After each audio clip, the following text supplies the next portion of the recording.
ఎడమ బుజ్జు గారు. ధన్యవాదాలు అధ్యక్ష. ముందుగా నా నియోజకవర్గ ప్రజలందరికీ కూడా ప్రత్యేకమైన ధన్యవాదాలు తెలియజేస్తున్నాను. ఎందుకంటే మొన్న లోకల్ బాడీస్లో మంచి ఫలితాలని మా దగ్గర ఇవ్వడం అనేది జరిగింది. అధ్యక్ష, మా ప్రజలందరూ కూడా ఒక మాట చెప్పేచ్చడం రావడం అనేది జరిగింది. నా నియోజకవర్గం అంతా కూడా కవ్వల్ టైగర్ జోన్.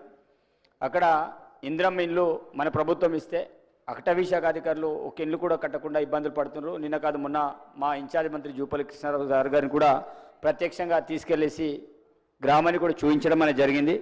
అదేవిధంగా మొన్న ఇస్లాంపూర్లో కాటన్ బండ్లు బయటికి రావాలంటే, పత్తి బండ్లు బయటికి రావాలంటే కొంత కంకర ఇదంతా కూడా వాళ్ళు వేశారు. వేసేస్తే కూడా జేసీబీలో వారు తవ్వి చేశారు. ఈరోజు ఒక ఆరోపి అటవీ శాఖ భూమికి సంబంధించిన రైతు చేను దున్నుతుంటే ఇప్పుడు మా కార్యకర్త ఇంట్లో ఉన్నాడు, అతనికి జైలుకి తీసుకెళ్లడానికి అటవీ శాఖ అధికారులు ఇది అరెస్ట్ వారెంట్ని జారీ చేయడం అనేది జరిగింది. ముఖ్యంగా నా నియోజకవర్గంలో ఇందిరమ్మ మిల్లు కట్టకుండా చాలా రకాల ఇబ్బంది పడుతున్నాను. ప్రతిపక్షంతో నేను పొట్లాడే అక్కడ ఇది లేదు, కానీ అటవీ శాఖతో డైలీ కొట్లాడే పరిస్థితి నాది ఉంది సార్ అధ్యక్ష.